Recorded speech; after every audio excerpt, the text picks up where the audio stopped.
suite le Raw du 22 février 2024. Excellent match pour ouvrir la carte. Je te laisse en jaser parce que tu as vraiment beaucoup apprécié. Dragunov contre Breaker pour la chance au titre intercontinental à SummerSlam. Oui.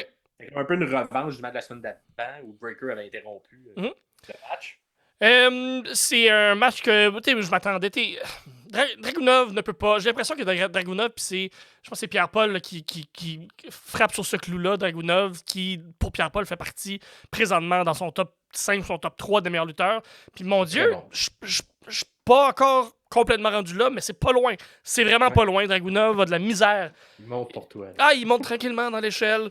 Même si on l'a su au début de l'épisode, je suis un gars de table, il monte quand même dans l'échelle. Mais Dragunov qui fait toujours du bon travail, qui est extrêmement crédible dans la façon qu'il vend et dans la façon qu'il attaque. Ouais. Contre un Breaker, on les a déjà vus travailler ensemble depuis les dernières semaines, mais j'ai l'impression que ce match-là est comme fonctionne bien, les deux. Là. Ouais, exactement.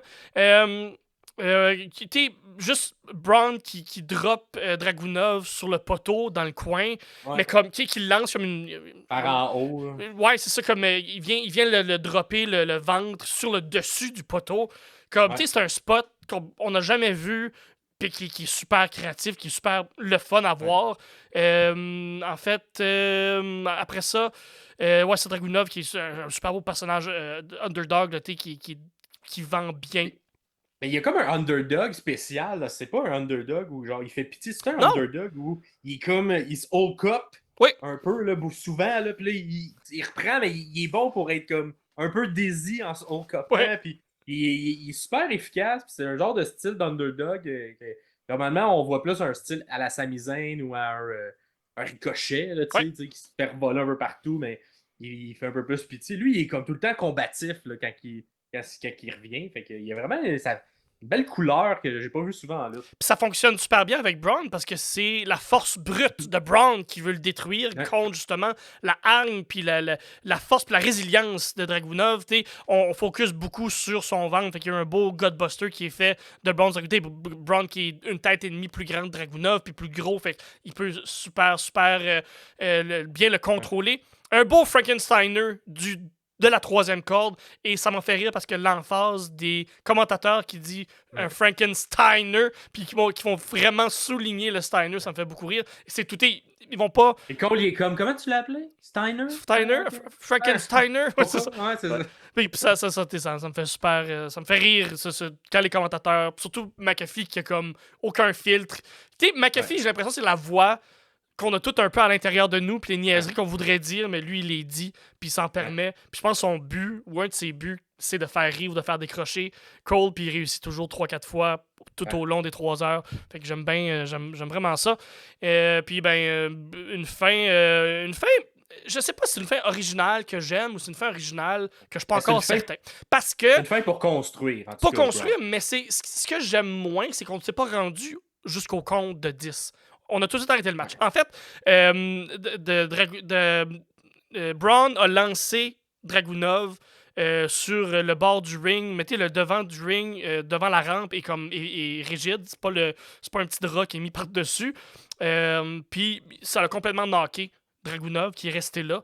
Braun revient dans le ring. Un spear là-dessus. Là. Ouais, c'est comme si sa tête aurait fait aurait comme frappé, ou c'est le même qu'on nous l'a vendu avec les commentateurs. J'ai l'impression que la caméra, le style n'a pas été le mieux exécuté au niveau de la caméra. Je pense qu'il aurait fallu faire un gros zoom-in sur Dragunov à ce moment-là, qui comme peut-être vend une côte fêlée, ou qui vend quelque chose d'intense, qui justifie l'arbitre qui descend pour aller checker si c'est correct. Parce que l'arbitre commence son compte, et là, après 2 ou 3, ou même pas. Là, elle descend, puis elle check, puis elle fait c'est terminé. Elle remonte, c'est terminé. Là, on comprend pas trop pourquoi ça se finit de même, là, tu sais.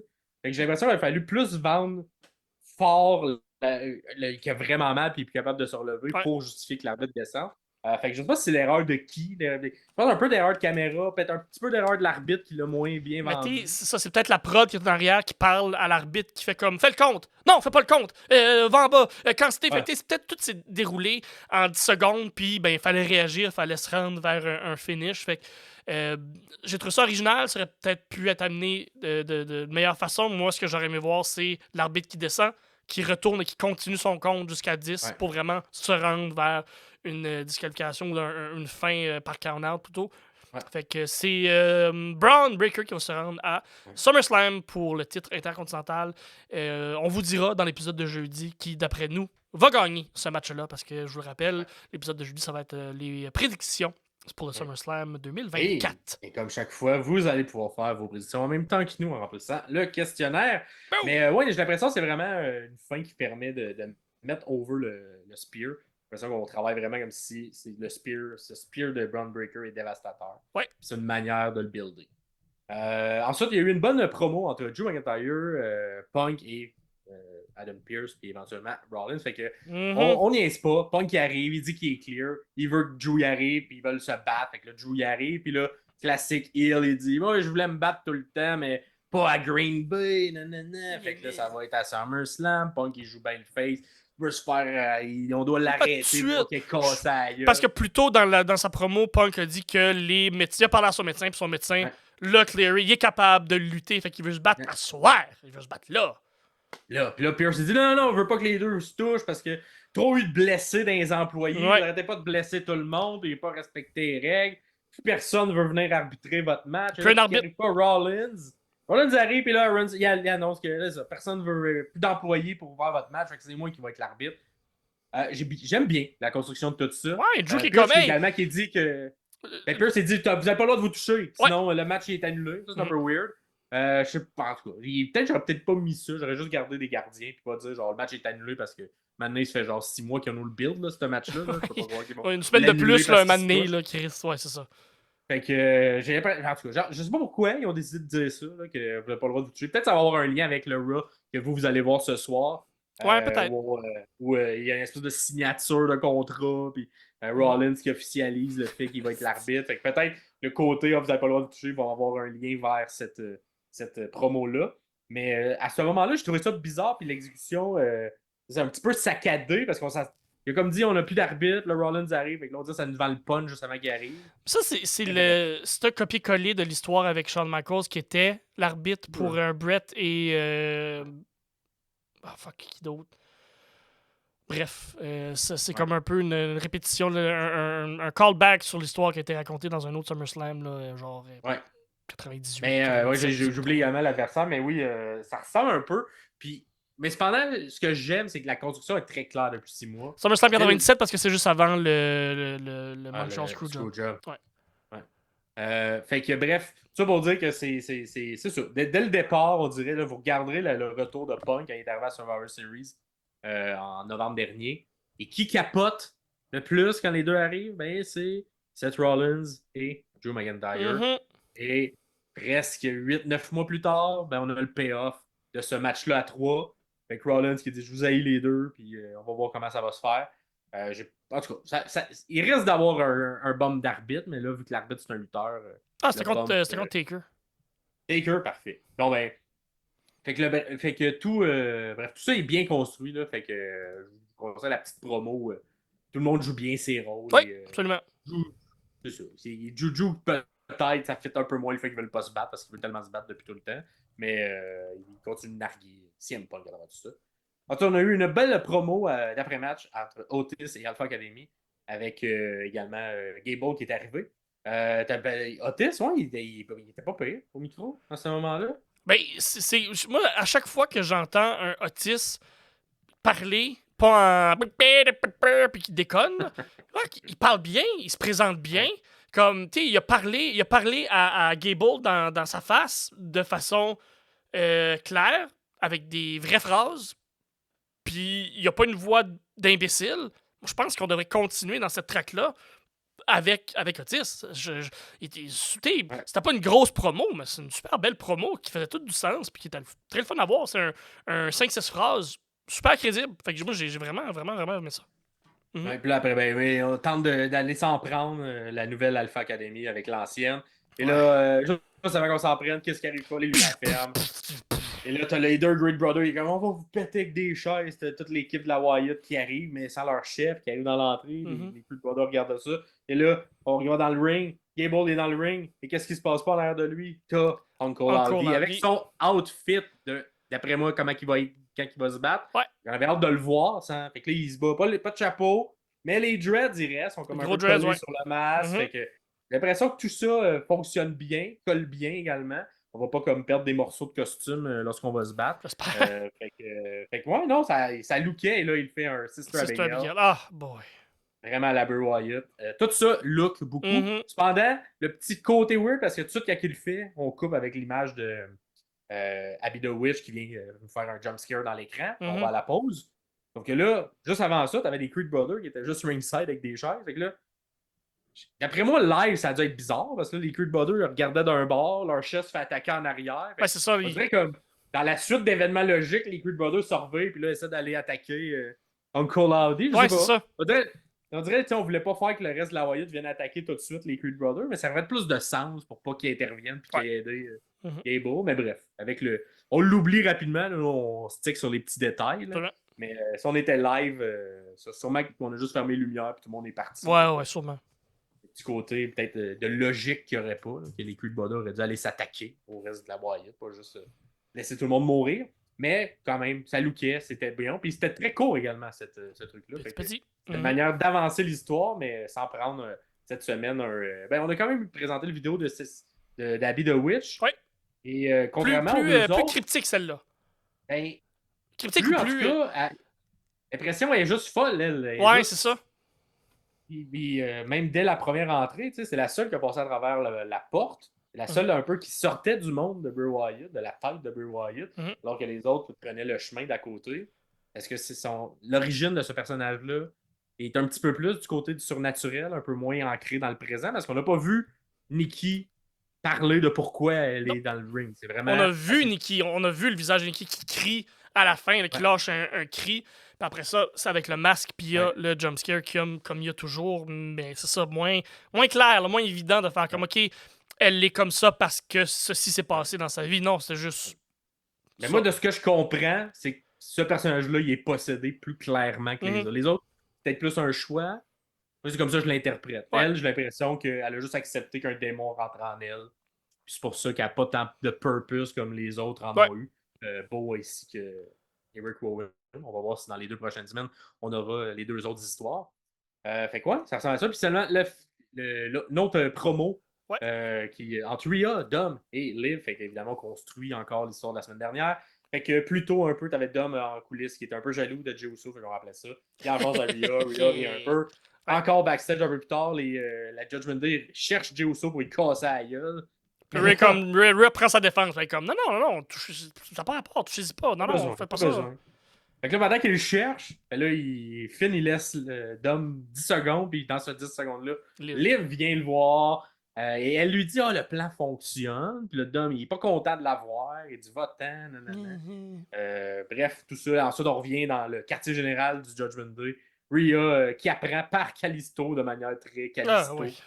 Genre, il a croisé Liv, puis là, Rhea est fâché. Pogne par l'oreille, Dominique, viens-t'en, tu vas venir t'expliquer dans le ring. Tout de suite.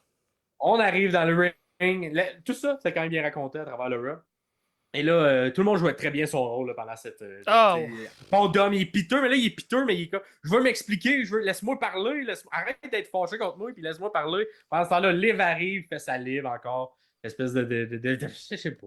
Genre de fille populaire, cute, belle, qui est comme. Les gars comme Dominique, ça sort pas que des filles qui te regardent, qui look comme toi, ça que des filles qui look comme moi. Puis là, tout ça, là, je la regarde avec ma blonde, moi, la lutte, là. Fait j'ai l'impression que c'est. En tout cas, ma blonde elle la détestait, Liv Morgan, J'ai l'impression que, tu sais, en tout cas, d'un regard d'homme, on regarde plus ça de manière en surface, mais ça venait chercher vraiment quelque chose en dedans. Chez ma blonde qui était comme la tabarnak de Naï, qui joue de même. Et finalement, ben, Dom, il dit, gars, je vais m'expliquer. Il se met à sortir toute sa haine qu'il a envers Liv Morgan, en espagnol, tout ça. Et là, il insulte Liv. Et là, on a une magnifique réalisation. On a le split screen qui arrive avec Dom et Rhea d'un côté et Liv qui accueille cette colère-là, se met à fondre en larmes, quitte. Super bien exécuté. Vraiment. J'ai hâte de voir ça s'en va vers où. Là, clairement, on veut établir que Dom il est vraiment du côté de Rhea. Est-ce que tout ça n'est que ruse? Est-ce que non, tout ça... c'est ça. J'ai un petit 30 secondes de fantasy booking. On vient de tourner Liv un peu face parce qu'elle a pleuré. on commence à avoir de l'empathie pour elle, de la compassion pour elle. On fait comme, non, pauvre elle. Les deux autres qui ont commencé à la bullier, puis elle l'aimait, puis finalement, on la place dans une position de face. Dom, on le place directement avec Rhea. C'est Rhea qui est sa mamie. Fait que tout est clair, tout est placé. Ça va être comme ça. On va installer ça pour le match et il va y avoir une trahison de la part de Dom. Donc, Liv avait raison depuis le début. Le plan fonctionne. Et ça, c'est pour aller chercher encore plus de heat et pour assurer que Rhea soit la plus grosse fucking babyface qu'il n'y a pas dans la compagnie. Fait que, est-ce que ça veut dire que Rhea ne gagnera pas la ceinture à SummerSlam? Je pense que c'est ce que ça veut dire, parce qu'il va y avoir une trahison, et on va chasser la ceinture comme babyface de la part de Rhea. J'adore ça. Si c'est vers ça qu'on s'en va, ça peut fonctionner, et ça devrait fonctionner. L'exécution de tout ça va être extraordinaire, super bien fait. Puis comment qu'ils l'amènent également les dernières semaines? C'est un sans faute depuis le début, ils peuvent plus l'échapper. Ils peuvent pas l'échapper. C'est très bon. Tout le monde joue bien. Puis même, tu sais, les petits détails après, fait qu'une fois que Dom finit ça, là, il sort du ring avec Dom, puis là, tu sais, Rhea dit quelque chose dans l'oreille de genre, on vous laisse interpréter ce qu'elle dit, ça. Et elle lui luche la face. Et là, sort du ring, et là, ce coup-là, Dom, lui, tient la corde, parce que la semaine dernière, si vous l'avez remarqué, Rhea, elle voulait pas que Dom il tienne la corde. Elle est comme, je suis une femme indépendante, capable de prendre ma corde. Et là, ce coup-là, ben là, Dom il tient la corde, et elle est contente de passer. Des petits détails, mais tu sais, tellement bien exécuté, tellement bien fait. Ouais. Et j'ai l'impression que ce sera très marquant pour les gens qui suivent le produit et que c'est le payoff, en tout cas, de cette histoire-là va rester gravé pour plusieurs années. J'ai l'impression que c'est tellement bien construit. Et j'espère, moi, que ce que tu dis va arriver parce que ça va être incroyable comme hit, que Liv ainsi que Dom vont avoir. On espère que ça s'en va vers là. Ça peut également prendre d'autres positions. Peut-être complètement. De manière accidentelle. Il y a d'autres manières que ça peut se faire. Ouais. Mais celle-là où c'est clairement un petit marde Dominique, je trouve que c'est celle qui est la plus payante long terme. Puis on l'aime donc. On aime ça détester Dom. Oui, vraiment. Rajoutons une autre couche de plus pour qu'on le déteste encore plus. Absolument. On l'a fait attaquer son père. Bon, ben, faisons-le attaquer sa blonde in kayfabe. Fait que on va voir, ça va vers où. Fait que dites-nous en commentaire qu'est-ce que vous pensez. Nous, c'est nos prédictions. Fait que on va voir si ça s'en va vers ça. Yep. Ça fait le tour. Ah non, il y avait également Judgment Day contre Sami Zayn. Ça, c'est un match plus in-ring. Fait que ça fait temps de regarder du in-ring, pas juste des promos. Oui. Et ce match-là est très bon également. Un match par équipe. Tous des bons workers, là, ça c'était vraiment. Ouais, vraiment. OK, une belle entrée par la foule. Il y avait des nouveaux trucs, genre de main là, pour Jey Uso en styromousse. Ouais, là, ils ont fait leur entrée là, d'extérieur. Ouais, c'est ça, exactement. La clap avec des grosses mains. C'est bien fait. Mais ouais, un match classique tag team, là, super bien fait. Puis la chimie entre Zayn et Jay, là, tu sens qu'ils ont passé une bonne année ensemble à l'intérieur de la chimie d'équipe est vraiment là. Puis on dirait qu'ils sont une équipe dans la vraie vie parce qu'ils n'ont pas juste deux solos qu'on met ensemble. C'est super bien fait. Et après la victoire des gentils avec le pin de Jay, on a Braun qui vient faire un spear à Zayn. Deuxième semaine de suite, Raw se termine avec Zayn mort à cause qu'il a reçu un spear de Braun Breaker. Et avec ce qu'on a vendu plus tôt dans la soirée, on sait, Braun Breaker, c'est dévastateur son spear, c'est ce qu'on veut nous raconter. Et c'est ce qu'on continue de voir. Lundi, ce soir à Raw, on va avoir une troisième fois en 3 semaines un spear qui va finir le Raw. Et un Zayn vulnérable. Ça s'en va où? On ne sait pas. Fait que là, ça fait le tour pour vrai du Raw du 22 juillet. Dites-nous ce que vous en avez pensé. Maintenant, on avait le Dynamite du 24 juillet qui s'appelait Blood and Guts. Et on a commencé ça avec une promo d'MJF et Will Ospreay. Tout d'abord, on voit Will Ospreay qui est dans le stationnement de sa chambre d'hôtel et qui a un couteau dans ses pneus. Fait que là, qu'est-ce qu'on fait? On peut pas. Avec les ports, avec l'intervieweur dans son char, à l'intervieweur qui était parké à côté. Là, moi, juste un truc, si je garde dans le kayfabe, là, tout le monde parque mal son char dans ce truc-là. Le char de Ospreay est parké en plein milieu du parking. Avec des. Moi, tout, j'aurais donné un couteau dans ses pneus. Va-t'en, va te parker dans les lignes comme tout le monde. Le commentateur, son char, il est juste à côté de l'autre bar, mal parké, il bloque l'entrée pour sortir. C'était weird. Ils ont bien fait de péter les pneus de lui. Fait que là, MJF, il arrive, il roule avec des cheerleaders, il fait son cheap heat, ça marche bien. Il est bon pour faire du cheap heat, MJF. Il déteste la ceinture internationale. Il dit, ouais, c'est pour du workhorse, mais c'est pas pour du monde qui sont payants. C'est pas du monde qui sont riches comme moi, qui sont supérieurs comme moi. Fait que je mets dans la poubelle la ceinture et je sors une nouvelle ceinture états-unienne. Ça me fait rire parce que la foule, quand il sort la ceinture, il est comme USA, USA. J'ai l'impression que c'est une manière de faire que ça soit clair Osprey va aller. méchant Ouais.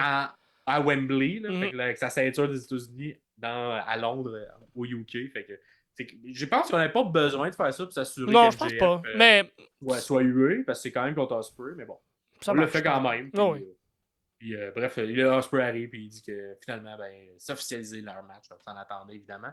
Puis ça va être ça. Écoute, est-ce qu'on va se servir d'un peu plus dans les prochaines semaines US contre UK dans la construction? Je sais pas, je pense pas qu'on est obligé d'aller là. Je pense qu'on peut focusser sur les deux personnages qui fonctionnent Parce très qu'on bien. on est un petit peu dans les Jeux Olympiques, justement. Fait que si Ouais, ok, ouais. jamais il y a des confrontations qui se passent aux Jeux Olympiques, peut-être qu'on va les ramener de l'avant dans les storylines. Tu trouverais ça Le quand nombre même de intelligent de le médailles, faire. ouais. Ouais, le nombre de médailles, ouais, tu sais, si on a une des compétitions, les deux pays s'affrontent, puis que là, voilà, c'est une nouvelle compétition qui s'en vient en ligne. En tout cas, je sais pas comment on va s'en servir, Ok. mais avec les Jeux Olympiques, ça j'ai pas peut ça. permettre une espèce genre être un peu plus tribal, là, genre Let's Go États-Unis versus Let's Go UK. Fait que, Ouais. à voir comment ça va se jouer. Ensuite, on a eu quand même un bon match de deux vétérans, hein, deux messieurs que des fois, je les aime pas tant. Mais là, Tabarouette, c'était quand même bon. Jericho contre Minoru Suzuki. Tabarouette, raconte-moi ça. C'est ton genre de match. C'est quand ça tombe dans mes cordes, là. Tu sais, j'en écouterais pas que ce style de lutte-là, mais quand ça arrive dans ma télé, je m'y attendais pas. Moi, je m'en allais regarder ce match-là comme je regarde un accident de char. Là. Un peu la main d'en face, mais je regarde quand même ce qui se passe. Là. Et effectivement, ça a été un accident de char. Si le char, c'est le chest des deux gars, et l'accident, c'est la main des gars qui frappent dans des chests, ça a été un match que de chop. Finalement, ça a été autre chose. On a été vers une fin différente par la suite pour que Jericho aille chercher du heat comme bon heel qu'il est, et la foule est en tabarnak. Mais j'étais certain qu'on allait réussir à faire un 12 minutes que de chop parce que le premier, 6-7 minutes, on a eu le temps d'aller à une pause, on a eu le temps de revenir de la pause. Ouais. C'est incroyable. C'était que juste des chops. Là. Pas un coup de tête, puis un chop, puis un coup de pied, puis un chop. Non, juste 100% que des chops. Et Chris, il y a eu des holy shit chants qui ont été faits, là, comme... Chop Forever. Chop Forever. Jericho qui se fait ouvrir le chest, qui saigne du chest à cause des chops. C'est vraiment, vraiment, vraiment bon. Suzuki continue son no-sell pour certaines chops. Jericho qui oversell des chops. Ça fonctionnait dans la chimie des deux, là. Puis, tu sais, on dirait le no-sell japonais. Moi, j'aime pas toujours ça. Mais quand c'est sur un chop, c'est impressionnant de faire un no-sell. Ouais. Parce que si vous en avez reçu une, pour vrai, ça fait mal. Ça fait mal pour vrai, une chop. Puis quand t'as no-sell, c'est comme... T'es bon de no-seller ça, parce que ça fait quand même mal. Surtout quand ça fait comme 30-40 sur soi sur le chest, tu continues des no-sells.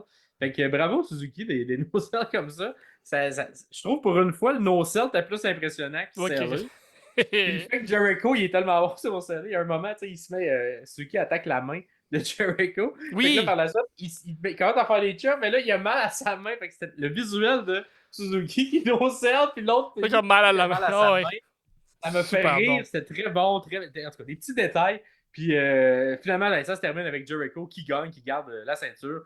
Mais encore une fois, le côté expérience de Suzuki, parce que lors du pen final, tu vois quand même la jambe qui fait une petite wave pour essayer de kick out. Le muscle memory du lutteur qui essaie quand même de kick out. Ouais, mais ça c'est des petits détails. Puis on l'a vu quelques fois dans les dernières 2 semaines, ce genre de petits détails-là. Il y a 2-3 lutteurs qui l'ont fait. Puis j'aime vraiment ça. En fait, j'ai écouté, qu'est-ce que j'ai écouté? Je pense dans le match, je me sais plus dans quel match. Je pense que c'est Moose, quand il s'est fait piner par Joe Hendry, il l'a fait aussi. J'ai commencé à regarder... Something également. Il a fait un kick-out, mais après le compte de 3. Ouais. Fait que, ça, oui, exactement, c'est ça. Fait que, je trouve ça super le fun, ce genre de détails-là.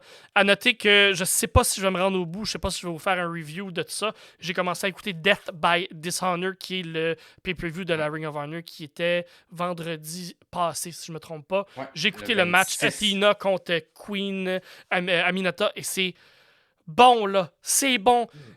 Athena est incroyable. Excusez, j'ai complètement changé de sujet, là, mais je vais peut-être essayer de vous faire une petite chronique là, vite fait là-dessus, là, peut-être la semaine prochaine. Là.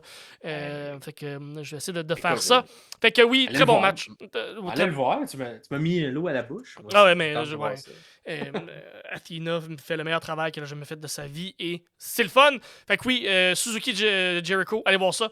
Pis si vous avez pas peur de faire des grimaces dans votre salon à regarder un match qui vous donne des grimaces, et gros hit de Jericho, la foule en tabarnak qui a donné un coup de pied dans le ventre à Suzuki pour briser la séquence de chop. Ça m'a vraiment fait rire.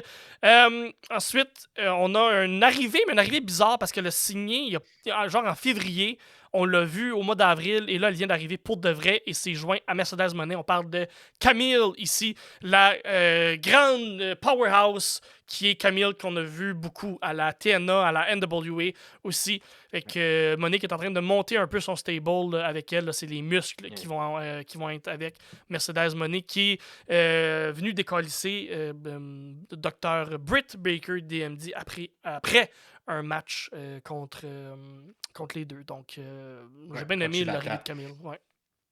Shida, désolé. Contre Shida. Oui. Effectivement. Puis, ça fait une autre référence à Shawn Michael, encore une fois, mais ça fait très Shawn Michael et Kevin Nash. Là, oui. Camille, fait que, j'ai hâte de voir Camille, on l'a pas vu beaucoup. Fait que, elle look physiquement, fait qu'à voir le in-ring, ça ressemble à quoi. Je la connais un petit peu moins de mon côté. Fait que, j'ai hâte de la découvrir. Ensuite, on a eu un match de Maria contre une jobber. Fait que, on en parle plus pour juste la nouvelle entrée de Maria. Correct, mais j'aime l'attitude que ça a. On met le terme glamour pour entourant son personnage maintenant.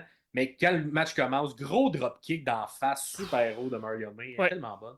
Et il gagne rapidement, évidemment, avec les moves de Toni Storm. Et après le match, on a un angle entre Toni et Maria qui on était déguisés parce que c'est une actrice incroyable. On la voit jamais quand elle est dans un autre personnage. Fait que, elle arrive, elle enlève sa perruque. Puis c'était là, elle, depuis le début, qui était une genre de technicienne à côté. Et c'est ça, le match risque d'être popé. Hein, bon, je pense que oui, moi, je m'attends à quelque chose de fun, quelque chose de gros. L'angle entre Tony et Mariami, moi j'adore ça. J'aime vraiment le build-up, puis c'est clair qui est babyface, qui est heel. À noter que Alexis, je me souviens plus de la jobber qui était là, son nom exact. C'est une des up-and-comers, dans les indies présentement. Là, elle lutte beaucoup à la OVW, qui est l'ancien club école de la WWE. Fait que, elle lutte là, JCW. Elle lutte dans les grosses fêtes indépendantes. Fait qu'on devrait la voir dans pas longtemps, soit NXT ou peut-être même à la All Elite, qui sait. Gardez un œil sur elle. Elle a très bien paru dans ce squash-là. Un squash, on s'entend. Faut que le jobber s'implique à 100%, sinon le squash n'est pas crédible. Fait que gros props à elle. Mais oui, à Wembley, je pense, légende un peu là, de la New Japan ou de la lutte japonaise qui vont lutter à Wembley pour une fête américaine. Il y a quelque chose de très gros et de très international qui est le fun là-dessus, a apporté beaucoup des yeux sur le produit. Fait que bien hâte de voir ça. Les deux sont de la place également. Ils vont aller dans leur pays d'origine. Fait que ça va être le fun de mettre de l'avant ces deux lutteuses-là. Et finalement, le dernier match de la carte, qui était un Blood and Guts. Avec un gros match sur The Ring, tout ça, les gens arrivent, puis tu sens que quand il y a le mot Blood and Guts, ça risque de saigner, et ça saigne effectivement. Fait que si vous aimez ce style-là, ça saigne. On va commencer ça avec Darby Allin et Jack Perry. Évidemment, les deux sont très bons. Perry est vraiment bon comme... Allin est très bon comme victime. Là. Oui. Il se fait pitcher, puis le détruire, puis là, après, c'est un 2 contre 1 contre lui, puis il se fait détruire, puis il se fait pitcher, c'est très bon. Toi, t'as dit que c'est un de tes préférés, toi, Blood and Guts? Oui, parce que il était plus simple. Je trouve qu'il était plus, je veux dire basic, mais pas basic comme péjoratif, négatif, là. Basic dans le sens où on aurait resté un peu plus dans le ring. Là, il y a eu les spots avec les menottes, là. Oui, je comprends ça. Mais on s'est concentré sur la lutte. C'est la lutte qui frappait fort. J'ai l'impression que dans le dernier, là, on était un peu plus dans la grosse gimmick, puis de sortir du ring, puis aller sur le top de la cage et tout ça, puis qu'on le sent en bas, et ainsi de suite. On a eu un spot de table, oui, qui était quand même impressionnant, mais je trouve que ça représente peut-être plus ce qui doit être un match Blood and Guts à mes yeux. Moins gimmicky, beaucoup plus axé sur la lutte, la grosse lutte intense qui fait mal, puis c'est ce qu'on nous a montré. Encore une fois, pour moi, à mon œil, Briscoe, MVP, encore une fois, il fait jamais rien de mauvais, gaspille pas d'énergie sur quelque chose qu'il n'a pas de besoin, toujours des beaux spots, toujours bien placé, toujours efficace, et à noter que lui, 2 jours plus tard, luttait dans le main event de Death by Dishonor que je vais regarder éventuellement. Ça a l'air que c'était écœurant comme match aussi. Fait que gros props à lui. Tout le monde a bien paru. Je viens de présenter les Young Bucks. Toujours bon à bâtir ce genre de match-là. Aussi, on continue à nous raconter l'histoire avec Adam Page qui n'a pas arrivé dans le temps où il fallait qu'il arrive, puis finalement, attendu que Swerve arrive pour l'attaquer. Donc, retient encore ce grudge-là, est encore en tabarnak après Swerve. Donc, j'ai bien hâte de voir où ça s'en va aussi. Il continue également, hein, parce que là, les Young Bucks l'ont même menacé de le renvoyer si jamais il ne rentrait pas dans le match. Il était un peu obligé de rentrer, parce que lui, j'ai l'impression qu'il n'avait que... Il y avait des yeux juste parce qu'il il a menotté Swerve sur le bord de la cage, puis comme lui, il avait pas l'intention de rentrer dans la cage pour aller se battre, pour aller les aider. Là. Mais il a fait pareil, un peu en tabarnane. Fait que, c'est cette histoire. Bref, l'histoire était de cette manière-là. Ce qui est un peu bouillant, c'est qu'on a raconté le fait qu'il fallait que Hangman rentre dans la cage et que le match commence. Mais Swerve était encore attaché. Ça veut dire qu'être attaché après la cage. Ouais, ça, tu touches la cage, c'est ça. Il faut que tu la touches. Mais là, il fallait qu'il rentre. Ça, c'est au niveau des règles qui sont restent dans le café. C'est un peu weird ce bout-là. Pour les spots, sinon, j'ai bien aimé le spot à peu près dans le milieu du match avec le skateboard de Darby Allin rempli de tac dans le bras et dans le dos d'un des Young Bucks. Ensuite, on a également Bowen qui a sorti des ciseaux. Il les a mis un peu. Il t'a sûrement pas très coupé, mais il les a ouverts et il les a mis dans la bouche comme ça, tabarouette. On aurait pu voir un Joker 2.0 qui s'est créé. Qu'est-ce qu'on a également eu? Un gros spot de Bowen qui passe à travers les tables, qui a inspiré ta chronique en début d'épisode. Là. Oui. On a mis des tables. Peut-être un peu moins beau que celui de Chelsea Green lors de Money in the Bank. Je suis d'accord. Mais quand même bien. Quand même bien, oui, absolument. Puis moi, j'ai bien aimé également le coffin drop avec Darby qui vient genre comme un petit singe, comme un Donkey Kong dans le milieu, puis il se laisse aller en coffin drop dans le milieu du ring. Bien été. Le coup de chaise directement sur la tête. Ouf, ça a été controversé, ça. Là. Ben, avec raison, parce qu'il y a eu beaucoup de preuves et beaucoup de médecins qui disent qu'il ne faut pas faire ça, parce que ça donne des commotions. Mais bon, Perry continue de faire comme à sa tête. Hein. Littéralement. Il reçoit qu'est-ce qu'il veut. Et finalement, le match se termine avec Darby Allin. Pour nous rappeler un peu la dernière, je pense que c'était un Stampede, ce coup-là, mais il a mis en feu Perry. Je vais t'en remettre en feu si tu t'abandonnes pas. Et c'est un des deux, c'est Matt qui abandonne à la place. En fait, c'est pas juste. Non, en fait, lui, ce qu'il demandait, c'était un match à All-In. C'est pas l'abandonner. En fait, il a donné un. Non, mais il a donné un match. Mais il a dit. Une fois qu'il a donné le match, il a dit: oh, mais fais-le, abandonne, sinon je le mets en feu pareil. Là, il a abandonné. OK. Fait qu'il a donné le match, fait que ça a fait avancer l'histoire pour donner le match à Wembley entre Darby Allin et Scapegoat. Et c'est un des Young Bucks qui a abandonné, donc c'est pas Jack Perry. Exact. Et ça protège Perry. Bref, quand même, c'est souvent ça, pendant la fin des Blood and Guts, tout le temps, genre, on abandonne parce que de quoi de trop intense se fait. Là. Je me souviens d'un vieux Blood and Guts où c'était genre Jericho qui menaçait de pitcher quelqu'un en bas. MJF, finalement, c'est Jericho lui-même qui s'est fait coller ça en bas par MJF. Exact. C'est fait comme on abandonne par peur d'un trop gros spot.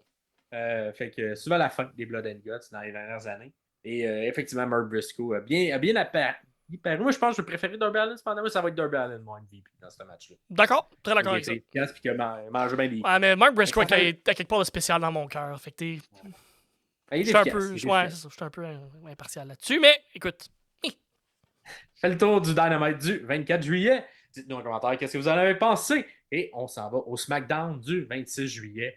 Donc, on a commencé avec une très courte promo, mais là, vu qu'on regarde les deux produits et qu'on a l'œil d'un sommelier, il y a un petit jab qui a été mis dans une promo entre Nick Aldis et la Bloodline, parce que la Bloodline avait un match Gauntlet plus tard dans la soirée, mais là, Tanga Loa a été blessé. C'est Kevin Owens la semaine d'avant qui l'a pété, qui a mis ses doigts dans les yeux. Là. Et ça, fait que là, il était comme, ben là, vous pouvez pas être dans le match.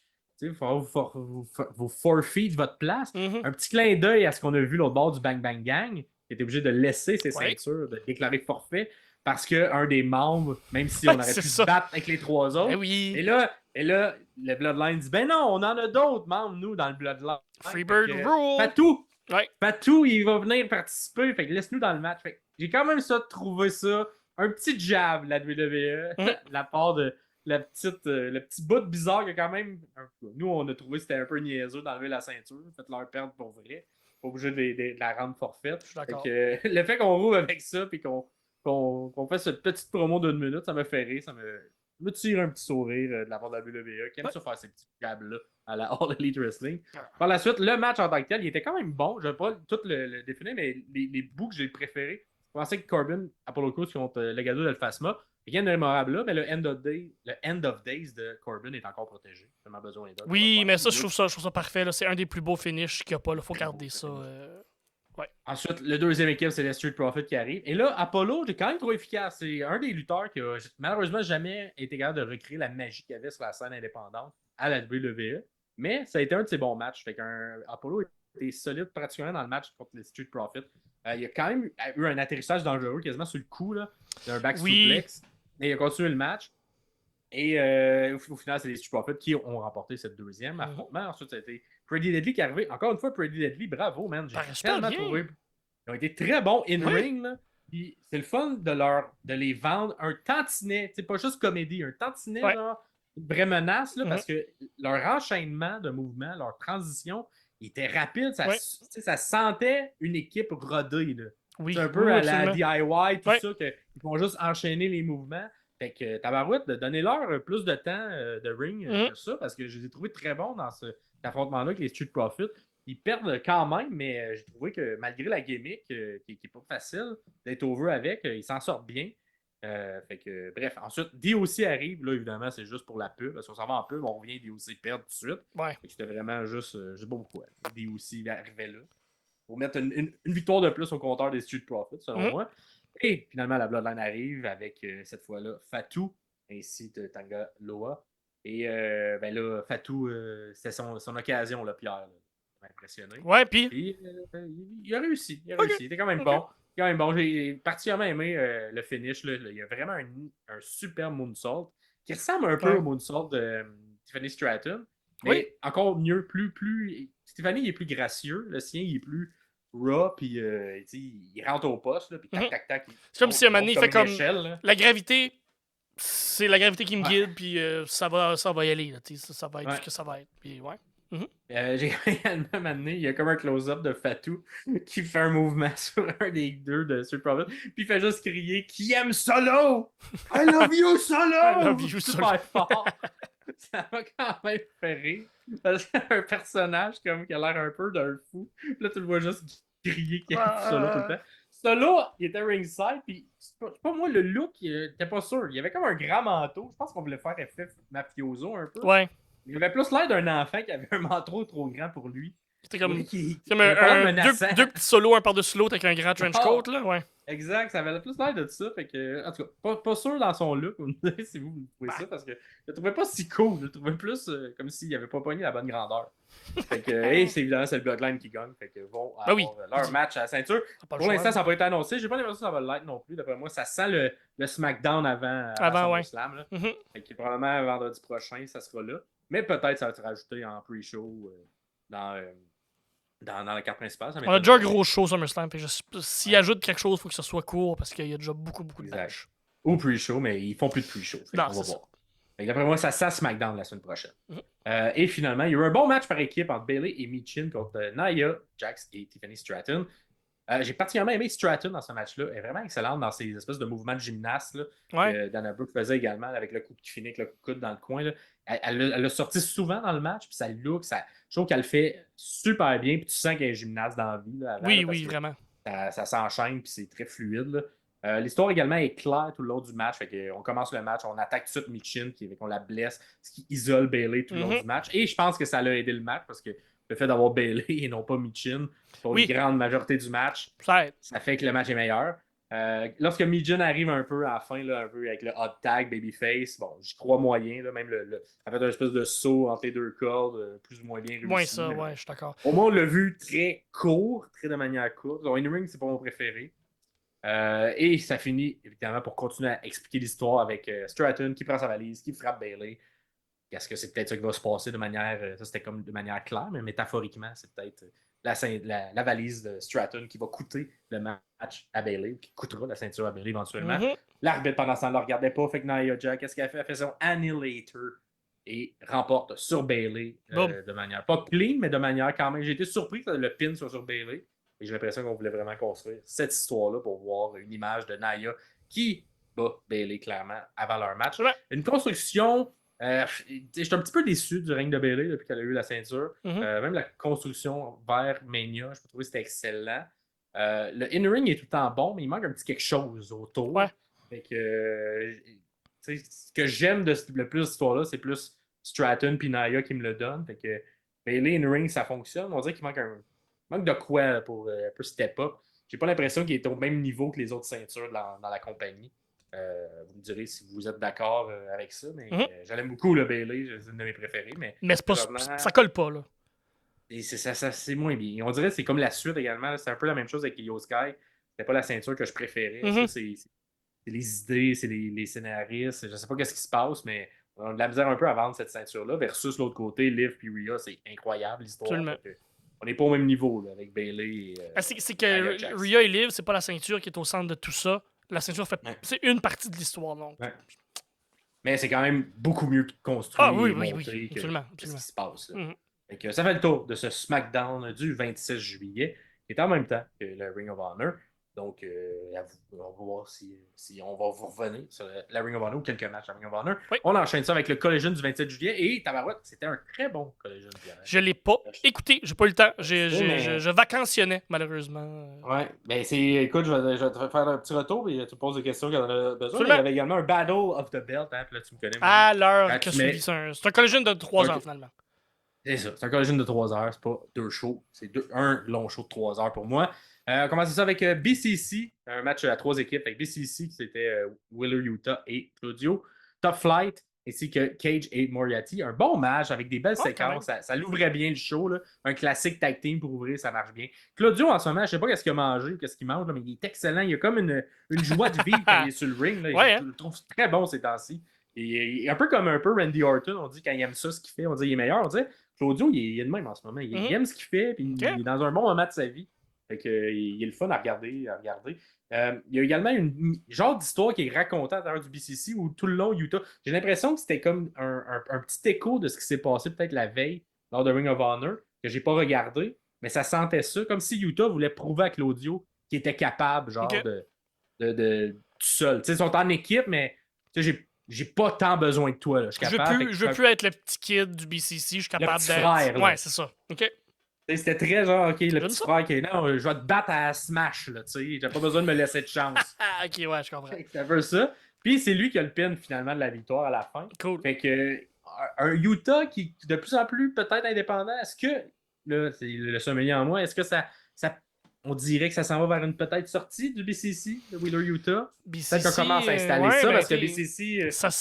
c'est plus... C'est là, mais c'est plus là. Fait que Puis de la manière que Tony book ça, j'ai pas l'impression qu'on va avoir quelque chose qui va exploser. J'ai juste l'impression que les gens vont prendre chacun leur chemin. Et que là, j'ai l'impression que c'est ce qu'on construisait un peu. J'ai l'impression que le brand BCC, ça pourrait être juste n'importe qui pourrait être là-dedans. Puis ils travaillent ensemble un peu sans nécessairement être une équipe comme Top Flight qui est tout le temps ensemble. Le brand existe, je sais pas exactement ce que ça peut donner par la suite, mais Utah toute seule, je suis bien d'accord avec ça. Ouais. Puis à l'intérieur de ce match-là, toutes les séquences entre Moriarty et Dante, ils ont eu un match là, il y a quelques semaines, on avait bien apprécié. Oui. Mais encore une fois, leur chimie là, sont tellement bons dans le match. Cool. Les deux vont bien. Ensuite, on a eu une promo backstage que tu vas apprécier de la conglomération. Fait que ça, c'est l'équipe, le clan entourant Briscoe. Oui, j'ai vu des images, je me demandais c'était quoi. Ouais. C'était très bon. Briscoe qui fait un peu une promo à la Briscoe. Et la veille, il a remporté une ceinture. Fait qu'il y avait cette nouvelle ceinture-là qui appelle son bébé. Fait que là, il dit peux-tu me tenir mon petit bébé? Fait que là, il donne le bébé sa ceinture à Kyle O'Reilly. Et là, Kyle O'Reilly, en background, il fait des petits. Il lance genre la ceinture. Un bébé, puis il la rattrape, puis il la tient comme un enfant. C'est super niaiseux. Pendant qu'à l'avant-plan, t'as Briscoe qui poursuit sa promo et qui dit qu'il y a un nouveau membre dans la conglomération.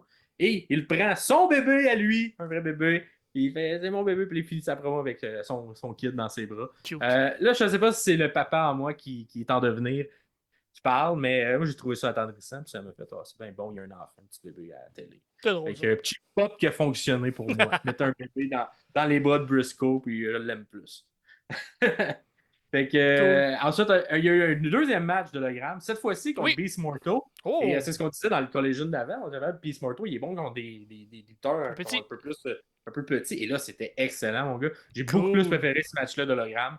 Et ma crainte de le voir, de ne pas être capable de livrer la même performance chaque semaine, elle a été dissipée. Il était excellent.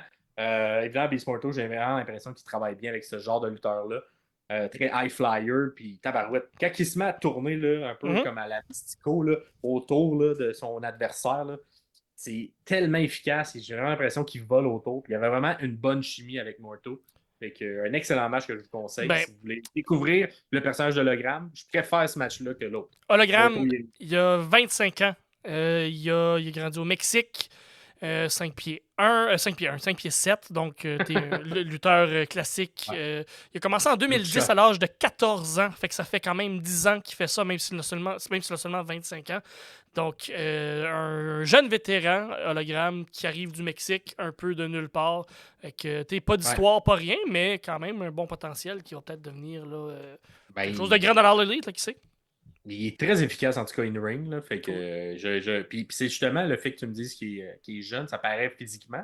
Pas beaucoup de muscles, mais qu'il y a 10 ans d'expérience, ça aussi, ça paraît parce que je suis comme. On dirait que c'est un enfant qui est capable de faire plein de trucs. Là, fait que il est super bon. Fait que ça me tente de le découvrir. Je préférerais ce match-là à Collision, aller le chercher. Ça lui du 27 juillet plus tôt contre Beast Mortal. Ensuite, on a eu un autre excellent match entre FTR contre. J'ai vu des clips de tout ça, puis ça a l'air que c'était vraiment bon. Et bon, écoute, il était de l'autre côté à la WWE en équipe avec Maxine et même LA Knight au début. Ouais, au début, ouais. Fait que un match exact. C'était comme j'ai l'impression qu'on a donné cette gimmick-là maintenant à Pretty Deadly. Ouais. Mais à l'époque, c'était ces deux-là qui l'avaient. Et là, ils ont gardé la même gimmick sur ce circuit indépendant. Fait que des espèces de modèles. Fait que ça c'est le Male Model. Exact. Male Model Collection. MXM Collection. Un bon petit match. Et là, évidemment, FTR sont excellents. Oui. Mais c'est la première fois que je voyais ces deux lutteurs-là où tu leur donnes du temps. Tu les regardes lutter pour vrai, qu'ils sont pas juste en comédie puis ils se font squasher. Là. Puis Tabarouette, il était efficace. Il était très bon. Je sais pas pourquoi la WWE a jamais osé les booker de cette manière-là. Parce qu'ils étaient très, très bons. Puis même leurs mouvements de pause, ils ont comme tout le temps greffé un mouvement avant de faire leur pause. Ah, je comprends. Maintenant, ils frappent, puis là, ils font la pause après. Cool, OK. Fait que ça fonctionne avec la gimmick qui est un peu, on s'entend, il faut que tu sois très dédié pour que cette gimmick-là fonctionne. Puis un peu comme Pretty Deadly le font, ils leur font super bien. Cool. FTR aussi, en tout cas, c'est peut-être moi qui vois plus que de ce qu'on voit vraiment, mais je sentais une espèce de FTR qui ont souvent été comme rabaissés lorsqu'ils étaient à WWE, qu'on leur a jamais donné vraiment la chance de shiner. Comme si, dans ce match-là, ils étaient comme, hey, vous aussi, vous avez eu le même traitement que nous. On va vous aider à shiner, peu importe la gimmick. Ouais. Exactement, puis on va vous faire un bon match, que tout le monde va bien paraître. Dans FTR gagne, mais Tabarouette, ils ont très bien paru. MXM Collection. Puis à la fin, tu as même FTR qui font leur petit move. Là, c'est genre, ils se font un petit tic comme ça, là, au lieu de poignée de main. Fait que FTR sort le petit doigt. C'est drôle, ça. En signe de respect. Fait que non, écoute, solide. Si jamais, je pense que présentement sur la Ring of Honor, mais s'ils montaient à la All Elite Wrestling. Il y aurait de la place pour eux. Il y a une belle petite équipe qui amène une couleur différente. Puis écoute, la WWE, je crois peut-être échapper parce que j'ai vraiment apprécié ce qu'ils m'ont donné, puis ils m'ont jamais donné ça de l'autre côté, la WWE. J'adore ça. Ensuite, on a eu un bon petit match pack contre Lio Rush. Je le mets dans les bons matchs, mais il m'a quand même déçu ce match-là. Ah, OK. Je pense que mes attentes étaient très élevées. Ah, je comprends. Fait que tu sais, ça n'a pas comme descendu en bas de ce que je pensais, mais j'avais espoir que ça soit vraiment meilleur que ça. C'est quand même bon, mais pas aussi haut. Peut-être que j'ai mis ma barre trop haute, fait que ça m'a déçu, mais c'est quand même un bon match, pour ça que je le nomme ici.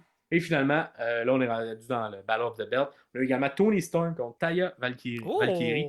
Un bon petit match entre les deux. Également, on a teasé peut-être un changement de personnage à Tony Storm parce qu'à un moment, Taya lance ses lunettes à elle et Tony les met, ce qui rappelait un petit peu le personnage à l'époque de Tony Storm, qu'elle avait des lunettes et était plus une cool girl. Fait que, est-ce qu'on tease un changement de personnage? Je sais pas. Fait qu'elle a un petit peu lutté avec ça d'en face pendant le match. Tout dépendamment si elle perd la belt, oui, moi je verrais un changement de personnage. Je pense qu'on a. En même temps, ça marche bien, Timeless. Ouais, mais il faut s'en aller quand ça fonctionne. T'sais. Exact. Puis je pense que Timeless, en tout cas, on verra quand on aura toute la carrière de Tony Storm, mais Timeless a peut-être été la chose qui a rentré la confiance à l'intérieur de Tony Storm. C'est ça, de l'avoir, faire un nouveau personnage, mais avec cette drive-là, ça peut être intéressant. Ouais. Là.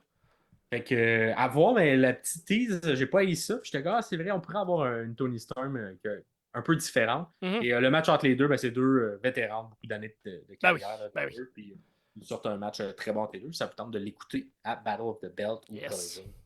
Fait que ça fait le tour du Collision du 27 juillet. Ça fait le tour de cet épisode qui revient sur 2 semaines de lutte. Dites-nous dans les commentaires s'il y a quelque chose qu'on a oublié, s'il y a quelque chose qu'on n'a pas vu, que vous, ça vous tente. Si vous voyez également des choses dans d'autres compagnies, un peu comme notre ami qui nous parle du GI et du Climax G1 en ce moment, n'hésitez pas à nous le mettre dans le commentaire. Nous, on va aller faire des petites recherches, voir ces matchs-là et vous en parler dans les prochains épisodes. Ça nous fait tout le temps plaisir d'avoir ces échanges-là avec vous. On le répète souvent, mais c'est une communauté.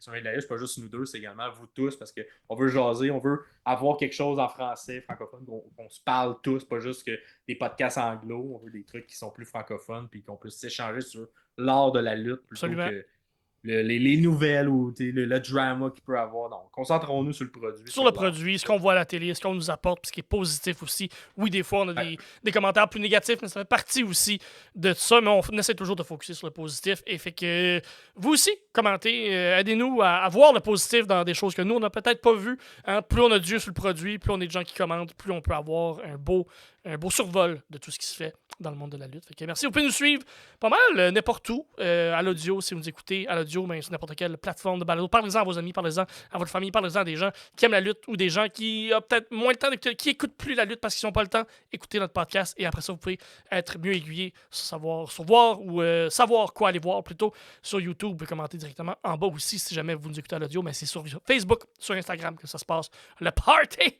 Fait vous allez voir aussi là, des changements éventuels. Là, on essaye toujours d'améliorer le produit, ce qu'on vous offre. Donc, le podcast reste le même, mais on va peut-être ouvrir un TikTok. On va peut-être s'ouvrir une crèmerie sur le coin de la Sainte-Catherine. Puis on va appeler ça les sommeliers de la crème glacée. On ne sait pas ce qu'on va faire avec ce beau produit-là, mais restez à l'affût parce qu'on veut toujours améliorer le produit. Pas pourquoi crème glacée. J'ai envie de manger la crème glacée, j'imagine. Je pense que c'est ça. Prochain épisode 69, on va y aller avec les prédictions résumées des histoires, ainsi que le questionnaire pour SummerSlam 2024. Fait que jeudi, le questionnaire va être disponible jeudi. Répondez-y, vous avez jusqu'au pre-show, parce que le pre-show commence samedi soir. C'est samedi SummerSlam, le 3 août, donc jusqu'à 6h samedi. C'est un gros show, fait que c'est une belle occasion de collecter beaucoup de points pour le décompte final de fin d'année, à savoir qui est le vrai King pour l'année 2024. Ben, l'année de lutte.